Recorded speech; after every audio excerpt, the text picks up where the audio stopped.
It's me again, back in again and again. Welcome to my mini vlog for today's video, guys. So, karon nangita ko kung asa mong bugas gituwad, gibaliskad na naho amo sulanan. Oy, sakita oy, wala man day bugas kanang gihanap nimo siya pero wala na di ay siya, Charias. Matong wala man ko kitag bugas so inom na lang kog tubig kay lisod. Kay lisod pud giuhaw man ko pero sa akong pag-inom, guys, na may sabon. Ngaluya oy. Matong nagkuha na lang ko otro.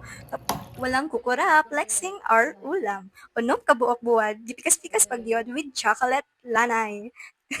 Chocolate nga lanay. And then, so karon guys, mga na pod may pasensya na mo guys for among content puro kaon kay gabi gid may makinitayan ni guys kay mga trabaho, charias.